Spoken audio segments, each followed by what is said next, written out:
On July 4, 1946, more than 100,000 people witnessed an unprecedented public execution in Gdansk.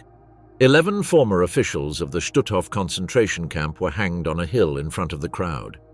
The Polish authorities sought something more than justice. They wanted to show the world that impunity had ended. 5 women and 6 men, all linked to the Nazi extermination apparatus, were condemned after a brief but devastating trial. They had been guards, doctors, surveillance chiefs. The sentence was clear: war crimes, systematic murders, torture. The executions were not private nor quick. They became a collective spectacle charged with tension, revenge, and symbolism. Why was it chosen to do it in front of tens of thousands of witnesses? What role did the executed women play in the Nazi machinery? And why were not all judged in the same way? The day justice hanged the public executions in Gdansk. On July 4, 1946, a crowd estimated between 100,000 and 200,000 people congregated at Biskupia Górka, a hill located on the outskirts of Gdansk. The Polish government had organized the public execution of 11 condemned for war crimes committed at the Stutthof concentration camp. The authorities not only complied with a judicial sentence but materialized a symbolic act of popular justice after the horrors of the Nazi regime.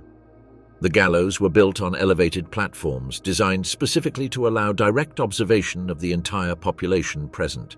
Several wooden structures rose imposingly over the hill, creating a scenario that combined judicial solemnity with public spectacle.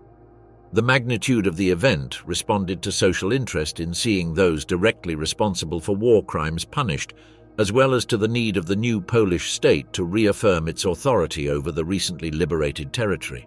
Among the 11 condemned were key figures of Stutthof's repressive apparatus. Johann Pauls, SS non-commissioned officer, had occupied the position of chief of the camp's surveillance corps, known as Lagerführer.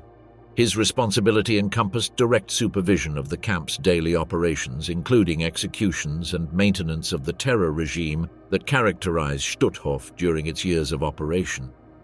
The 5 condemned women had served as auxiliaries of the female surveillance corps, officially known as SS Aufseherinnen. Their participation in the repressive system had not been passive nor minor. The testimonies collected during the trial demonstrated their direct collaboration in murders, tortures, and the implementation of extermination policies within the camp. Their presence among the condemned broke with traditional narratives that minimized female participation in Third Reich crimes. The remaining 5 men had performed various roles within the camp's structure: SS guards, administrative personnel, and other collaborators responsible for crimes committed directly against prisoners. The selection of these accused for the first trial was based on the solidity of evidence accumulated by Soviet and Polish commissions since the camp's liberation in May 1945. The judicial process had developed between April and May 1946 in Gdansk.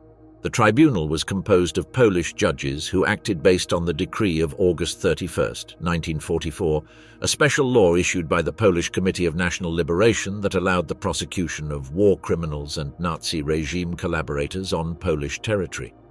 The charges presented covered multiple categories of crimes against humanity: mass murder of civilians, complicity in genocide, and systematic violations of the rights of prisoners protected by international law. The evidence demonstrated the direct participation of the condemned in selections for the gas chamber, physical and psychological tortures, homicides through phenol injections, asphyxiations, hangings, and extrajudicial executions. The tribunal also established their responsibility in the deliberate exposure of prisoners to inhuman conditions that resulted in mass deaths. The evidence used included testimonies from more than 90 survivors, administrative documents from the camp, photographic records obtained after liberation, and partial confessions by some of the accused. The determination of 11 death sentences was executed without delay, without offering right of appeal to the sentenced. This decision was legally permitted under martial law imposed in the liberated territories, reflecting the urgency of Polish authorities to demonstrate that Nazi crimes would not go unpunished. The executions of July 4, 1946, represented one of the first forceful judicial acts carried out in Eastern Europe after the Holocaust. Unlike the Nuremberg trials, where procedures were more prolonged and focused on high command, the processes in Poland aimed to punish direct executors of genocide, those people who, day by day, had implemented the terror system within the camps. Stutthof, the birth of a hell on earth. The Stutthof concentration camp was established on September 2, 1939, just one day after the official start of World War II with the German invasion of Poland. Its creation was authorized by the police headquarters of the Free City of Danzig, then already annexed de facto by the Third Reich. This speed in establishing the camp reveals the prior planning of the Nazis to implement immediate repressive measures in the occupied territories. Unlike later camps that were directly integrated into the SS concentration system, Stutthof began as a civilian internment camp, without being under direct control of the General Inspection of Concentration Camps in Berlin. This initial characteristic made it an autonomous tool of political repression, designed specifically for the regional needs of Nazi authorities in the Baltic region. The immediate purpose of Stutthof was to imprison members of the Polish intellectual and political elite of the Pomeranian voivodeship and the Danzig region. In this context, it was inscribed within the broader plan known as Intelligenzaktion, the systematic extermination campaign directed by the SS and Gestapo to eliminate all possible resistance to German domination in the recently occupied territories of Western Poland. The first victims of the camp were prominent figures of Polish society: Catholic priests, teachers, public officials, journalists, lawyers, and other community leaders. This selection was not casual but responded to the Nazi strategy of beheading Polish social structure to facilitate German colonization of these territories. The elimination of Polish intellectuality was part of the broader project of transforming these regions into German living space. During its first months of operation, Stutthof was under the jurisdiction of the Chief of Police of Danzig, Max Henze, and not of the Reich Central Security Office. This local administration, coordinated by the SS and Nazi civil authorities of the region, allowed greater flexibility in the camp's operations, adapting to the specific needs of repression in the Baltic area. The original infrastructure was rudimentary, a set of wooden barracks built in a swampy and wooded area located approximately 36 kilometers east of Danzig. The area was surrounded by barbed wire fences and lacked sophisticated permanent installations. This initial simplicity reflected the provisional character that was initially assigned to the camp, although it would soon be demonstrated that its operation would extend throughout the war. In 1940, after progressive expansion and constant arrival of new prisoners, Stutthof already showed signs of more complex institutionalization. Although it continued to be administered locally, it began to receive prisoners from other parts of occupied Poland, expanding its function beyond the initial regional repression. During this period, mortality was extraordinarily high, mainly due to the lethal combination of exhausting forced labor, severe malnutrition, and diseases without medical treatment. The definitive transformation of Stutthof into a concentration camp controlled directly by the SS occurred in January 1942. Heinrich Himmler, the Reichsführer SS, personally inspected the installations and ordered its official integration into the camp system directed from the Central Office of Economy and Administration of the SS. This decision marked the end of local administration and the beginning of systematic bureaucratization that characterized the Nazi concentration apparatus. The formal incorporation implied a massive expansion of the camp's functions and structures. Construction projects for new installations were initiated, the internal surveillance system was completely reorganized, and a bureaucratization process was implemented that included detailed archives of each prisoner. This administrative change also opened the camp to new categories of detainees, including Soviet prisoners of war, Jews from various European countries, Roma and civilians deported from multiple occupied territories.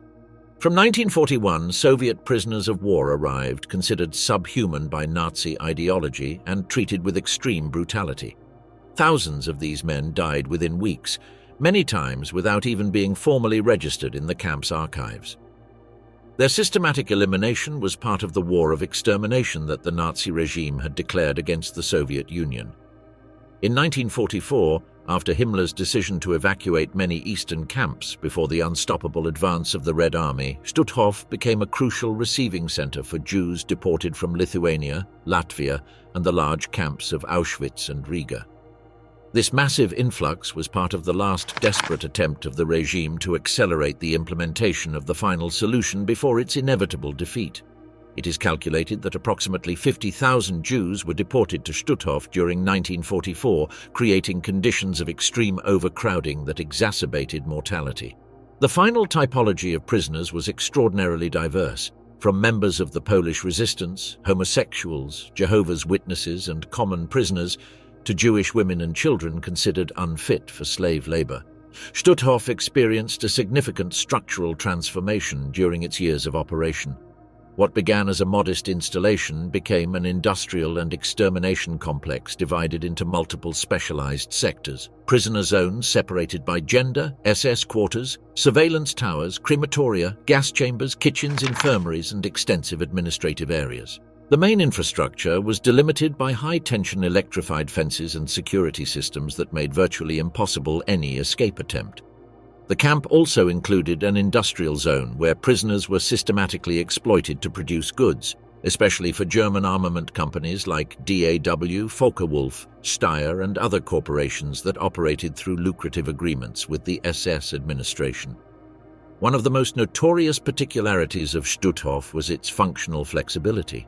While other camps were strictly defined as extermination or forced labor centers, Stutthof operated simultaneously as a transit camp, traditional concentration camp, industrial subcenter, and in advanced stages as a partial extermination station.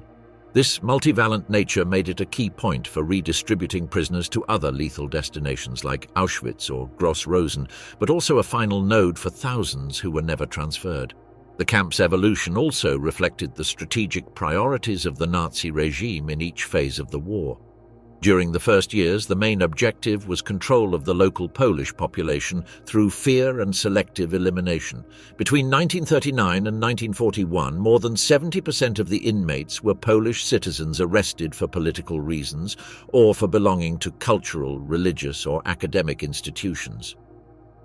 After the invasion of the Soviet Union in 1941, the number of Soviet prisoners increased drastically, many of whom were murdered en masse by starvation or direct execution in the months following their arrival. Stutthof's expansion in 1942 included the introduction of modern administrative technology. Mechanized, centralized records were implemented, prisoner numbers were assigned with standardized logistic criteria, and a medical file system was established that, far from fulfilling a sanitary function, allowed classifying inmates according to their capacity for work or their immediate destiny in the gas chambers. This bureaucratic model, introduced by direct order of the WVHA, Central Office of Economy and Administration, made Stutthof an example of how administrative efficiency was integrated into the genocidal project. The camp's location also responded to geostrategic interests. Its proximity to the port of Danzig facilitated the reception of maritime and railway transports from the Baltic countries and East Prussia, which allowed its use as a destination point for waves of late deportations in 1944. Mechanisms of death, how the horror machine operated. The Stutthof concentration camp operated as one of the most durable extermination centers of the Nazi regime, functioning from September 1939 until May 1945. During these years, it housed more than 110,000 prisoners, of which approximately 65,000 lost their lives. The camp's repression structure combined systematic executions, deliberately inhuman living conditions, labor exploitation until death, and sophisticated mechanisms to hide evidence of the crimes committed. From its first weeks of operation, Stutthof was the scene of systematic executions that marked the tone of brutality that would characterize the camp throughout its existence. Unlike camps like Auschwitz or Gdansk, which were specifically designed as industrial extermination centers, Stutthof was not originally conceived with this purpose, but it did serve from the beginning as a place of selective elimination of elements considered dangerous by the Nazi regime. In January 1940, 89 Polish intellectual and religious leaders were executed by firing squad in the forest near the camp, marking the official beginning of mass killings under the Intelligence Action Plan. These victims were not randomly selected, but represented figures specifically identified by Nazi authorities as key elements of potential Polish resistance. The group included university professors, Catholic priests, judicial officials, and community leaders whose elimination was part of the broader strategy of beheading Polish society. Executions through phenol injections began to be applied systematically from 1941, when the camp came under direct SS control. This method, initially developed in other concentration camps, consisted of introducing between 5 and 10 milliliters of phenic acid directly into the victim's heart, causing an almost instantaneous cardiac arrest. These lethal injections were habitually performed in the barracks designated as infirmaries, under direct supervision of the camp's medical personnel and, in many cases, of the SS officers themselves. Medical records were systematically falsified or destroyed immediately after executions, a practice that enormously hinders the exact quantification of victims by this method, although survivor testimonies suggest it was applied to thousands of prisoners. Executions also served as a tool of collective punishment and as a psychological mechanism to instill terror in the camp's population. In numerous cases, prisoners were executed publicly in front of other inmates to deter escape attempts, acts of resistance, or simply to maintain a climate of absolute terror. These actions were carried out without any type of trial or formal procedure, reflecting the absolute authority that the SS exercised over the life and death of prisoners. In June 1944, Stutthof was equipped with a gas chamber and mass executions using Zyklon B began. The same pesticide used in other extermination camps, like Auschwitz and Gdansk. The introduction of this method corresponded to a late stage of the camp, when deportation of Jews from the Baltic territories, Hungary and other occupied European countries was dramatically intensified. Stutthof's gas chamber was significantly smaller in size compared to Auschwitz's industrial installations. It was a brick-built enclosure with capacity for between 100 and 150 people, without complex ventilation systems or sophisticated industrial mechanisms for mass elimination of corpses. This more rudimentary infrastructure did not prevent its lethal effectiveness, but it did limit the speed of the extermination process. Executions in the gas chamber were carried out several times per week, frequently with victims selected at the moment for their advanced age, physical weakness, or supposed uselessness for forced labor. This method was implemented specifically to accelerate the pace of extermination before the imminent Soviet advance and the imminent collapse of the Eastern Front. Thousands of Jewish women and children, brought from Lithuania, Latvia, and central Poland, were murdered in this gas chamber during the last months of the camp's operation. In addition to Zyklon B, there is documentary evidence that at certain moments truck exhaust gases were used as an improvised execution method. This technique, known for its use in other Eastern camps, consisted of introducing prisoners into closed compartments where toxic gases from the engine were redirected. Although less efficient than Zyklon B, it allowed eliminating groups of people without building permanent infrastructure and was employed in critical phases where the crematorium could not keep up. Occasionally, medical inspection simulations were organized that were actually lethal selections. SS officers and sanitary personnel toured the barracks pointing with gloves or canes at those who would be taken to the crematorium or gas chamber. This system of camouflaged selection allowed maintaining an appearance of sanitary control while executing systematic extermination decisions. Some evidence also points to the use of dogs trained by the SS to execute or mutilate prisoners. These animals, trained to attack by specific commands in German, were used as exemplary punishment or public torture method. Subsequent testimonies describe scenes in which inmates were tied and left at the mercy of the dogs under direct surveillance of guards, who observed without intervening. In addition to direct executions, the repression system at Stutthof was sustained by deliberately lethal living conditions that guaranteed mass mortality without requiring direct intervention from executioners. Overcrowding was extreme. The barracks had been originally designed for 100 people, but routinely housed more than 300. Beds consisted of 3-level structures without mattresses, forcing prisoners to sleep on bare wood or straw infested with parasites and rodents. The food provided to prisoners consisted only of watery soup, prepared with waste, and a small portion of inferior quality black bread, totaling between 800 and 1,200 calories daily, well below the minimum necessary for basic human survival. This systematic malnutrition caused rapid physical deterioration, aggravated by exhausting work shifts that extended between 12 and 14 hours daily, in conditions of extreme temperatures during the brutal Baltic winter. Contagious diseases were endemic in the camp and deliberately untreated. Typhus, dysentery, tuberculosis, scurvy, and multiple infections caused tens of thousands of deaths. Prisoners who became ill were frequently transferred to the so-called revier or infirmary, where instead of receiving medical attention, they were abandoned without treatment or directly executed through lethal injection or gassing. Physical punishments formed an integral part of the camp's disciplinary regime, applied for real or imaginary infractions. These included public whippings with leather whips, prolonged suspension by the wrists, confinement in isolation cells without light or ventilation, total food deprivation for days, and exposure to extreme cold without clothes. These punishments were applied for minimal transgressions: speaking without permission, moving outside the assigned formation, working at a pace considered insufficient, or even manifesting emotions like crying. Stutthof operated extensively as a slave labor camp for the German war economy, establishing lucrative agreements with private and state companies that used prisoner labor under conditions of absolute exploitation. Companies like Dörr, Focke-Wulf Flugzeugbau, and Steyr systematically benefited from this system, paying minimal fees to the SS administration for each worker used. Prisoners were sent daily to industrial workshops, shipyards, cultivation fields, and military infrastructure works. They worked between 10 and 14 hours daily, without protective equipment, without scheduled breaks, and frequently in toxic or extremely dangerous environments. Many died from physical collapse, work accidents deliberately ignored, or punishments after performances considered insufficient by supervisors. The deadliest workshops were those linked to the production of metallic components for the Luftwaffe.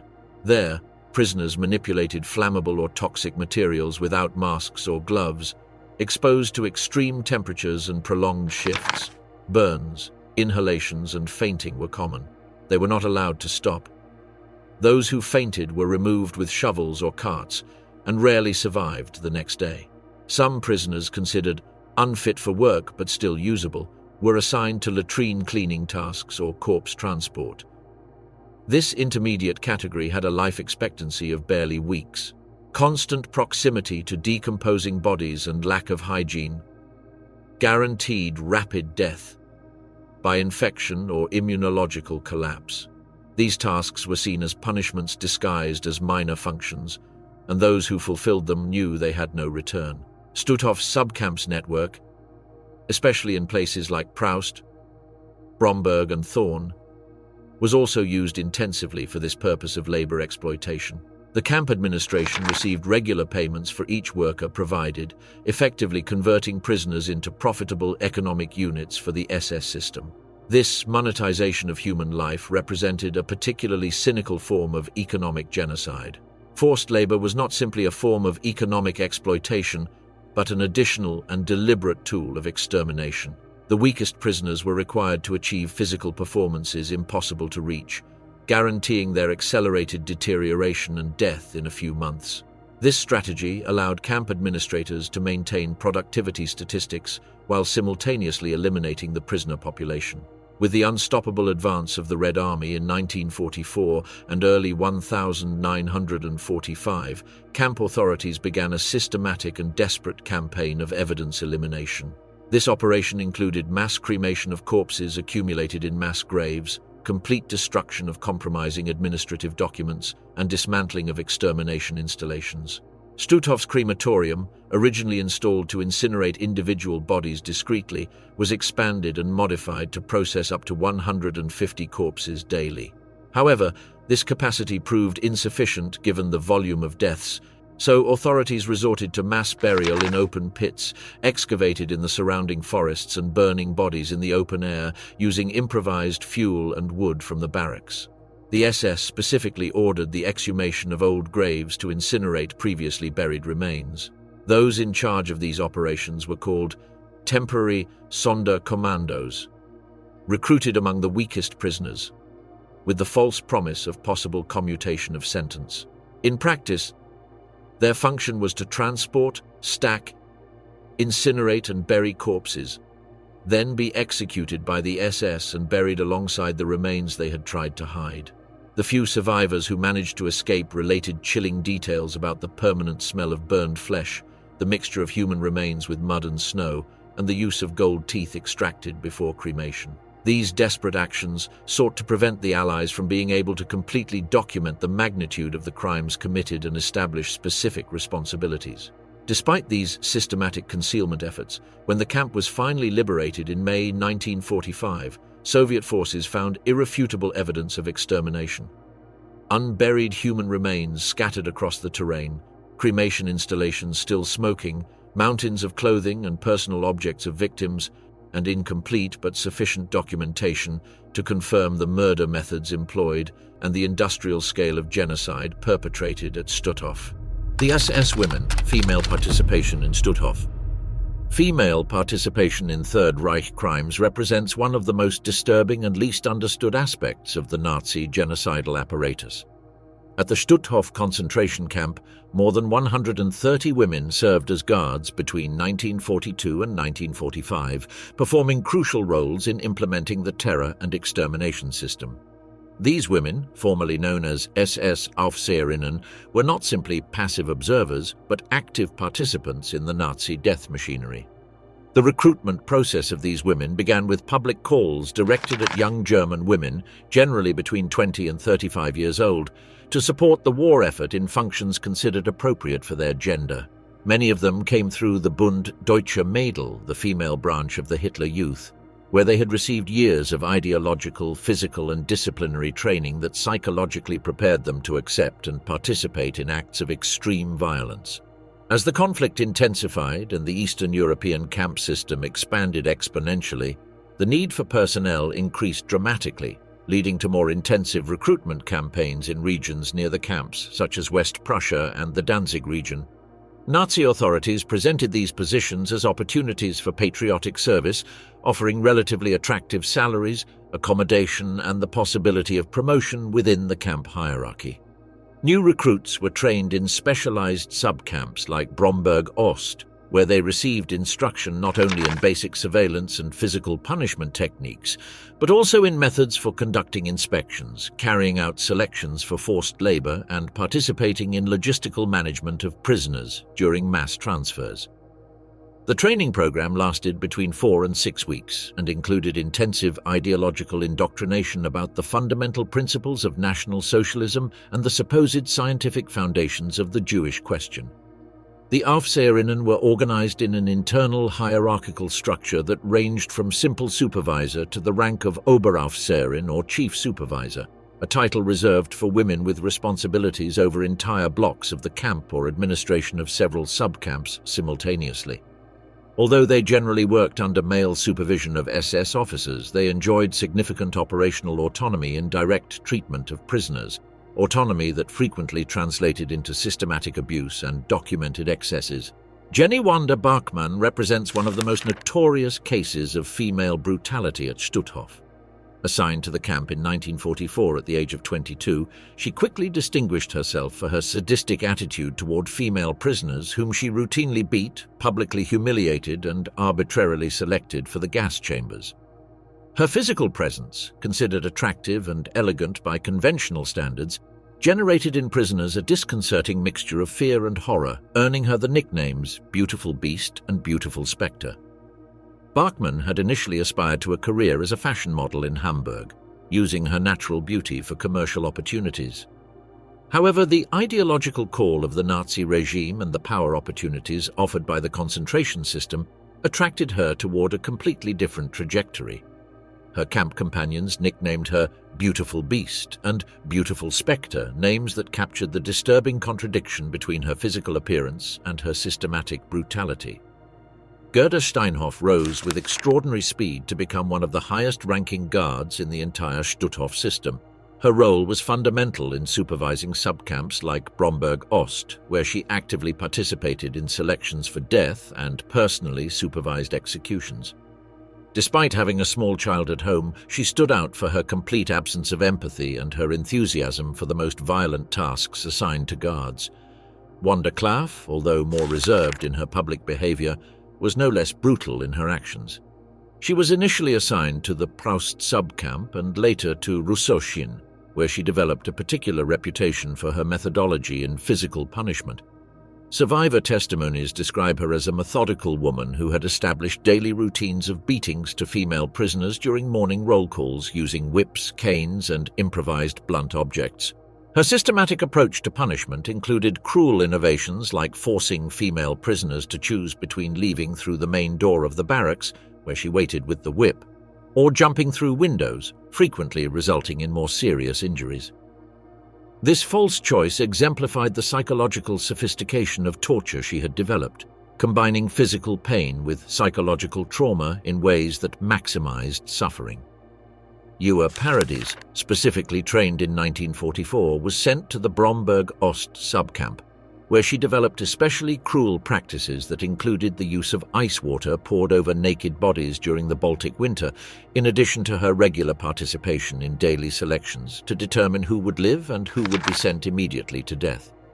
Her youth, barely 24 years at the time of her capture, contrasted dramatically with the sophistication of her cruelty. During the harsh winter months, she liked to pour cold water over the naked bodies of women, instructing them to stay still. If they moved, Ewa whipped them until they were unconscious on the ground. Her lack of mercy or empathy earned her a reputation as one of the cruelest guards, if not the cruelest, at Bromberg-Ost. Elizabeth Becker, the youngest of the condemned group, served as supervisor at Stutthof's SK3 subcamp. Although her period of service was relatively brief and she did not have as extensive a record as the other women, she was accused of direct complicity in multiple murders and of having participated in selections that sent dozens of women and children to the gas chambers. These individual cases do not represent aberrant exceptions, but systematic examples of the type of institutionalized violence that the Aufseherinnen routinely exercised at Stutthof. Their actions were backed and encouraged by the camp's administrative structure, which provided material and psychological incentives for brutality. The abusive practices implemented by the guards followed identifiable and systematic patterns: constant insults directed at breaking the human dignity of female prisoners, arbitrary physical punishments that required no justification whatsoever, deliberate food deprivation as a form of psychological torture, and beatings administered as routine disciplinary measure. The guards also organized collective punishments for minor infractions committed by individual prisoners, such as walking out of formation, being late for forced labor, or simply showing signs of physical weakness. Final evacuation: the death marches. As the Red Army advanced inexorably westward during the first weeks of 1945, the Nazi hierarchy ordered a massive and desperate evacuation of the complete Stutthof camp system. On January 25, 1945, one of the most lethal and brutal phases in the complex's history began, the so-called death marches. These forced evacuations had multiple objectives: transfer surviving prisoners to other camps in the Reich's interior, systematically erase evidence of the perpetrated genocide, and avoid at all costs that prisoners would fall alive into the hands of Soviet forces who could serve as witnesses to the crimes committed. Approximately 50,000 prisoners, mostly Jews and Poles in deplorable physical condition, were forced to abandon the camp under conditions deliberately designed to maximize mortality during transport. Temperatures oscillated between 15 and 20 degrees below zero, typical of the brutal Baltic winter. Without adequate food, dressed only in light camp clothing, and in a state of extreme malnutrition after years of captivity, prisoners were forced to march for consecutive days or weeks, completely exposed to lethal weather, epidemic diseases, and systematic violence from guards. Survivors who managed to survive these marches subsequently testified that many of their companions fell exhausted every few kilometers and were immediately killed with a shot to the nape of the neck without even attempting to help them or allow a moment of rest. Others died from freezing during overnight stops in the open air, or from starvation when the already scarce rations were completely suspended. The main routes passed through rural Pomeranian villages, where the German civilian population observed, with a mixture of fear and calculated indifference, these groups of chained prisoners slowly advancing toward practically certain death. Evacuation routes followed no coherent logistical pattern, and many times were improvised on the march according to constant changes in the military situation of the Eastern Front. Some prisoner columns headed west toward the Oder River. Others were forced to walk in circles without apparent destination, victims of the logistical chaos that characterized the last months of the Nazi regime. Numerous subcamps were also precipitously evacuated, sending their prisoners first toward Stutthof before incorporating them into the marches westward. Conditions during these marches were designed to be lethal. In some stages, prisoners were forced to walk between 20 and 40 kilometers daily across snowy terrain and icy roads, without appropriate footwear and frequently barefoot. Rest pauses were extremely scarce and were carried out on snow or ice without shelter or any protection against the elements. Those who tried to rest longer than strictly permitted were brutally beaten with rifles and canes or directly executed as a warning to others. When terrestrial routes became completely unusable due to the progressive closure of the Soviet siege around the region, Nazi authorities desperately attempted to evacuate surviving prisoners by sea. Between April and May 1945, thousands of inmates in critical condition were loaded onto improvised commercial ships, fishing boats, and military barges without minimum conditions of hygiene, safety, or capacity, with the desperate hope of transporting them toward German-controlled ports in the west or toward neutral territories like Denmark. One of the most tragic episodes of this desperate maritime evacuation effort was the sinking of multiple vessels transporting prisoners from the Danzig region toward destinations that included the Danish island of Bornholm and German ports like Lübeck. On numerous occasions, these overloaded vessels were attacked by mistake by Allied aviation, which had no way to distinguish between prisoner transports and ships carrying German soldiers or military equipment. The most tragic case was that of the SS Cap Arcona, a luxurious transatlantic converted into a prison ship sunk by British fighter bombers on May 3, 1945 in Lübeck Bay. It is estimated that more than 4,000 prisoners died in the shipwreck. Although this ship did not transport exclusively Stutthof prisoners, it was part of the same general maritime evacuation plan. On May 9, 1945, exactly 2 days after the official and definitive surrender of the Third Reich, Red Army troops finally entered the main installations of the Stutthof concentration camp. By that moment, the camp had been completely abandoned by the SS, and German administrative personnel who had retreated westward fled under false identities or been evacuated along with the last German military units in retreat. Soviet soldiers found only about 100 living prisoners, most in critical health condition, hidden in barracks or taking refuge in the surrounding forests.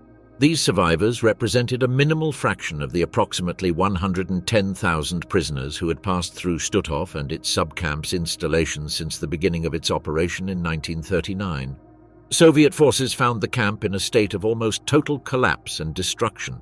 Unburied corpses scattered across the entire terrain, partially demolished or burned barracks, completely overwhelmed sewerage systems and septic wells, and crematory ovens partially demolished with explosives. Soviet forces, accompanied by war correspondents and official photographers, meticulously documented the remains found in the camp. Detailed photographs, survivor testimonies, victims' personal objects, and fragments of administrative documentation were systematically compiled to serve as irrefutable evidence in future war crimes trials. This exhaustive documentation would subsequently prove crucial for sustaining specific charges against officers, guards, and collaborators of Stutthof in the judicial processes of 1946 and 1947. Total justice when the executioners faced the verdict. After the liberation of the Stutthof camp and partial recovery of its administrative records, authorities of the newly formed Polish People's Republic established a special tribunal to judge camp personnel members who had been captured during the months following the end of the war. This judicial process was framed within the legal framework provided by the decree of the Polish Committee of National Liberation of August 31, 1944, officially known as the Decree of Nazi Hitlerian Crimes, which specifically authorized the creation of extraordinary tribunals to judge war crimes committed on Polish territory. The first trial was held in Gdansk between April 25 and May 31, 1946, becoming one of the first post-war justice processes held entirely by Polish national tribunals, although developed in close technical cooperation with Soviet occupation authorities. The tribunal was composed of Polish professional judges experienced in criminal law, with direct support from prosecutors designated by the Office of the State Prosecutor General, and advisory from Soviet legal observers who provided guidance on procedural standards established in the Nuremberg trials. The process was deliberately public, with constant presence of national and international press representatives, diplomats from Allied countries, and Polish citizens who had suffered directly under Nazi occupation. This openness reflected an explicit institutional interest in making visible exemplary punishment of Nazi crimes committed on Polish soil, as well as in establishing legal precedents that would serve for future similar processes in the country. This first trial was historically significant not only for processing low and medium-ranking figures of the concentration apparatus, but also for including women as main accused, reflecting a comprehensive and unprecedented approach in prosecuting all perpetrators of genocide regardless of their gender or formal hierarchical position within the Nazi system. The tribunal processed 13 accused in total, 6 women and 7 men, including camp supervisors, former SS guards, medical personnel who had participated in experiments and executions, and several kapos, prisoners who had actively collaborated with the Nazi administration in exchange for minimal privileges. All were formally accused of crimes against humanity and direct complicity in systematic murder of thousands of defenseless civilian prisoners. Evidence presented during the trial included original documents recovered in the camp's ruins, partial deportation and extermination records that had survived destruction attempts, written orders signed by SS commanders, and direct testimonies from survivors who had managed to specifically identify the accused. These testimonial declarations were fundamental for establishing concrete acts committed by each individual accused, although in several cases they were necessarily based on visual identification and reconstruction of facts under circumstances of extreme difficulty and psychological trauma. Defense lawyers repeatedly argued that their clients were simple subordinates who acted exclusively under superior orders, without personal decision authority or complete knowledge of the final destiny of prisoners under their custody. They systematically alleged that their defendants had no real capacity for disobedience without risking their own lives, and therefore could not be considered morally responsible for consequences of actions ordered by hierarchical superiors. However, the tribunal determined unanimously that these arguments were legally insufficient in the face of the magnitude and continuity of demonstrated criminal actions, and that the principle of obedience to superior orders could under no circumstances exempt from personal criminal responsibility in acts of systematic torture, direct murder, or conscious and active complicity in mass extermination of civilians. The tribunal condemned 11 of the 13 accused to capital punishment by hanging and the other 2 to prolonged prison sentences. Sentences were issued applying the legal principle of functional authorship. Although the accused had not personally designed general extermination policies, their active, conscious, and enthusiastic role in practical execution of those policies made them directly responsible for crimes against humanity. Capital punishments were executed without delay in Gdansk on July 4, 1946, in the public event that had attracted more than 100,000 spectators and that represented one of the most visible acts of justice in post-war Poland. The vice-delegate of Danzig prison, Alojzy Nowicki, was in charge of organizing the executions. As there were no ropes available, he had the prisoners make their own with vegetable fibers. The most difficult part was finding Catholic and Protestant chaplains willing to attend to the condemned. All local Protestant ministers refused, alleging they could never be impartial. The secret police informed Nowicki about a German minister who was hiding in Sopot, who was found crouched in an attic, dressed in his religious attire and clutching a suitcase. The executioners did not worry about formality. The criminals were not granted the honor of being executed by a professional executioner. A fleet of open trucks took the prisoners to the execution site with hands and legs tied. The trucks were placed under the gallows and the condemned stood in the back. A simple rope was placed around their necks, and when preparations were completed, each truck moved forward, leaving them suspended. They wore no hood and were given a short drop, which meant they died by strangulation instead of broken neck. Witnesses claimed that some struggled for a time after suspension. Documents mention that one man and two women fought with their guards before being hanged, although it is not specified which of the women showed resistance. The second Stutthof trial, less internationally known but equally significant from a legal standpoint, took place in 1947, also in Gdansk. On this occasion, 24 additional accused were processed, including more guards from the main camp, administrative personnel of intermediate levels, and medical collaborators who had not been included in the initial 1946 process due to their late capture or the need for more prolonged investigations. The legal structure was maintained under the same 1944 decree, but the tribunal focused especially on personnel who had worked in Stutthof's subcamps, particularly in Bromberg Ost, Proust and Hoppenbruch, where systematic abuses and mass murders had also been committed. Evidence collection proved significantly more complex in this second process due to the time elapsed since liberation, geographical dispersion of documents and witnesses, and more complete destruction of records in the subcamps. Charges in the second trial revolved again around crimes against humanity, but with particular emphasis on systematic abuse of prisoners, application of disproportionate physical punishments, participation in selections for gas chambers, and deliberate medical negligence that had resulted in avoidable deaths. Several survivor witnesses who had testified in the first trial returned to present testimony, this time in relation to the new accused and specific events in the subcamps. Sentences of the second trial were varied in their severity: 8 death sentences, several life imprisonment convictions, and other prison punishments for periods ranging between 10 and 25 years. Unlike the previous process, in this second trial, greater procedural space was allowed for appeals and reviews, although very few of these appeals prospered before superior tribunals. Last process's memory converted into condemnation.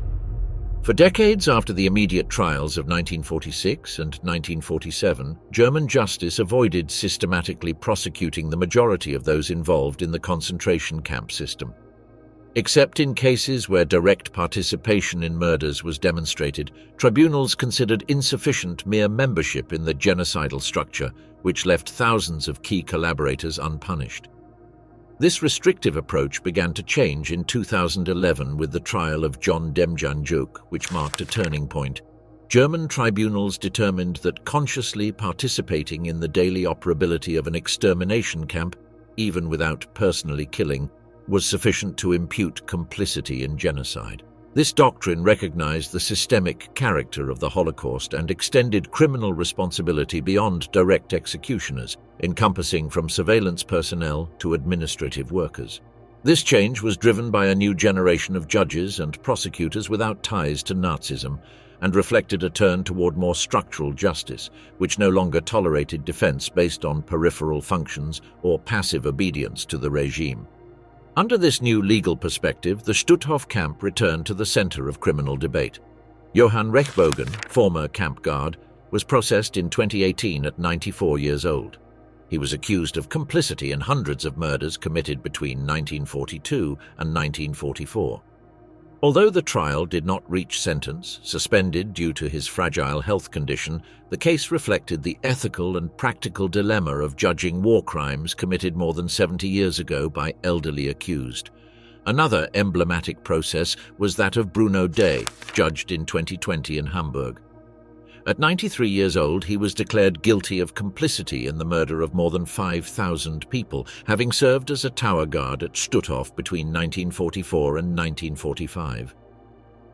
Although he was not involved in individual acts of violence, his role within the genocidal system was considered criminally relevant. Having been a minor at the time of the events, the trial was carried out before a juvenile court, and the conviction was 2 years of conditional imprisonment. These trials illustrated how even tasks considered secondary could facilitate extermination, and how the passage of time should not neutralize accountability. The resulting jurisprudence made clear that the function each individual fulfilled, whether guarding, recording, or transmitting orders, could constitute an indispensable link in the genocide machinery. The most recent and symbolically powerful case was that of Irmgard Fürchner, secretary to the Stutthof commander between 1943 and 1945. Accused of complicity in the murder of more than 11,000 people, her trial in Itzehoe in 2021 marked the first time a woman was processed in Germany for her specific administrative role in a concentration camp. Fürchner, 18 years old at the time of her entry to the camp, fulfilled tasks like transcribing deportation orders, managing prisoner lists, and coordinating internal communications. This bureaucratic work, according to the tribunal's determination, was essential for the functioning of the extermination apparatus. The privileged access she had to information about selections, executions, and transfers evidenced her conscious knowledge of the camp's purpose. The process acquired notoriety from its beginning, when the accused attempted to flee on the day of trial, being detained hours later. During the trial, the defense maintained that Fürchner was a young woman without authority, trapped in a structure she did not fully understand without realistic alternatives of disobedience. The prosecution replied that responsibility does not depend on rank or age, but on knowledge and active collaboration. This argument, already consolidated by German jurisprudence after 2011, was key in the sentence. In December 2022, Fürchner was declared guilty and sentenced to 2 years of conditional imprisonment. Although the sentence was mild due to her advanced age, the trial had profound symbolic and legal value, reaffirming that even apparently neutral administrative functions can configure criminal responsibility in genocidal contexts. Fürchner died in January 2025 at 99 years old, closing one of the last active judicial processes directly related to the Holocaust. Her death marked the definitive twilight of criminal procedures against Nazi perpetrators, as few survivors of the regime remain with adequate health conditions to face a trial. This last judicial chapter around Stutthof showed the slow but persistent path toward justice. Through late but firm processes, German society reaffirmed the validity of the principle that no crime against humanity should go without response, no matter how much time has passed or how modest individual participation may have been.